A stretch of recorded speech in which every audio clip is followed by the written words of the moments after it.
Pemirsa Presiden Prabowo Subianto hari ini melantik sejumlah pejabat, mulai dari anggota Komisi Pemilihan Umum Republik Indonesia, Wakil Ketua dan anggota Dewan Ekonomi Nasional, hingga anggota Komisi Kepolisian Nasional atau Kompolnas. Dan untuk mengetahui informasi selengkapnya, kami sudah terhubung dengan jurnalis Garuda TV, Fani Agnia di Istana Negara Jakarta. Fani, silahkan dengan laporan Anda. Ya, selamat siang Ayu dan juga pemirsa. Presiden Prabowo Subianto hari ini telah melantik sejumlah pejabat negara di Istana Kepresidenan, tepatnya di Istana Negara Jakarta pada pagi hari tadi pukul 11 waktu Indonesia Barat, yang mana telah berlangsung kurang lebih 20 hingga 30 menit dan memang sudah selesai.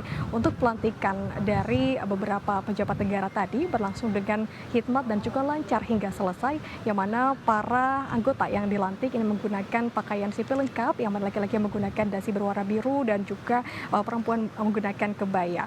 Memang dalam prosesi pelantikan tadi ini kurang lebih berjalan dengan hikmat, memang yang dimulai dengan menyanyikan lagu Indonesia Raya, kemudian dari Presiden Prabowo Subianto dibacakan keputusan Presiden. Setelah itu Presiden Prabowo Subianto memandu jalannya pengucapan sumpah jabatan oleh masing-masing anggota yang telah dilantiknya.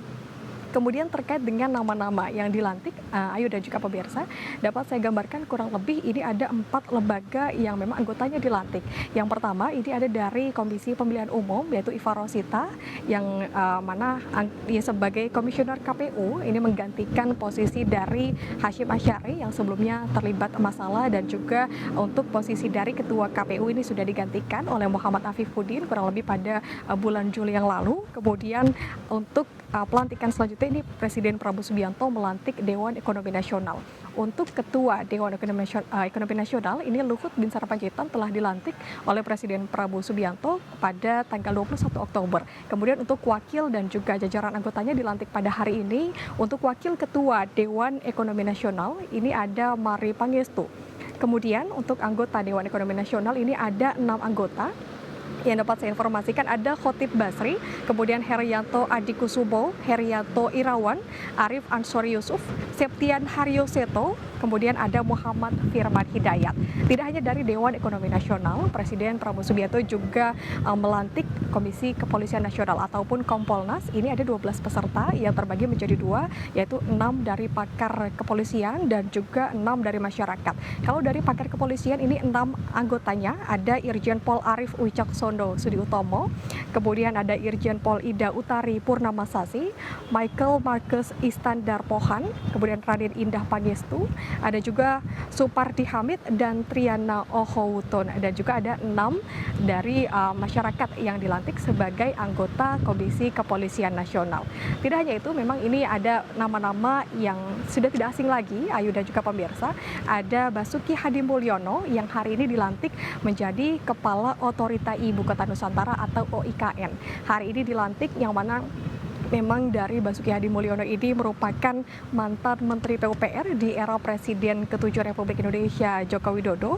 Kemudian Basuki Hadimulyono ini juga sebelumnya ditunjuk sebagai PLT Kepala Otorita IKN sejak bulan Juni 2024. Nah, Jokowi ini menunjuk Basuki sebagai Kepala OIKN usai sebelumnya ini Bambang Susantono mengundurkan diri. Kemudian ditunjuklah Basuki Hadimulyono, dan di era kepemimpinan Presiden ke-8 Prabowo Subianto, Basuki Hadimulyono ini ditunjuk kembali sebagai Kepala Otorita Ibu Kota Nusantara untuk nantinya membenahi proyek-proyek strategis dari Ibu Kota Nusantara yang memang belum rampung. Kalau dari Presiden Prabowo Subianto ini kemarin dari pernyataannya menyampaikan bahwa nantinya progres untuk merampungkan IKN agar nantinya dapat memenuhi syarat sebagai ibu kota ataupun ibu kota Indonesia, kurang lebih akan ditargetkan 4 tahun bisa selesai, sehingga nantinya ini menjadi tugas dari Basuki Hadimulyono sebagai Kepala Otorita Ibu Kota Nusantara. Tadi juga dari pernyataan Basuki Hadimulyono ini yang mengatakan nantinya itu akan lebih sering untuk memantau dan juga melihat proses pembangunan dari Ibu Kota Nusantara di Kalimantan Timur, karena untuk progresnya sendiri ini kurang lebih baru rampung bagian-bagian kenegaraan seperti Istana Negara, Istana Garuda, dan juga ada lapangan kenegaraan. Namun untuk fasilitas umum seperti pendidikan ataupun kesehatan, layanan-layanan masyarakat lainnya ini masih belum diselesaikan ataupun masih belum terlihat kesediaannya ada di Ibu Kota Nusantara, Kalimantan Timur. Ayu dan juga pemirsa, tadi sudah saya informasikan beberapa pembantu dari Presiden Prabowo Subianto setelah sebelumnya ada menteri, wakil menteri, utusan presiden, serta kepala badan yang dilantik. Hari ini kembali dilantik lagi pejabat negara dari kurang lebih 4 lembaga. Nantinya ini kurang lebih masih ada di minggu-minggu setelah pelantikan Presiden Prabowo Subianto. Kita masih lihat kembali apakah nanti masih ada pembantu presiden ataupun pendukung dari kelembagaan ataupun kementerian yang akan dilantik kembali oleh Presiden Prabowo Subianto tentunya untuk membantunya di masa pemerintahan 5 tahun ke depan. Sementara itu Ayu dan juga pemirsa kembali ke Anda di studio. Baik, terima kasih Fani Agni atas laporan Anda dan selamat kembali bertugas, Fani.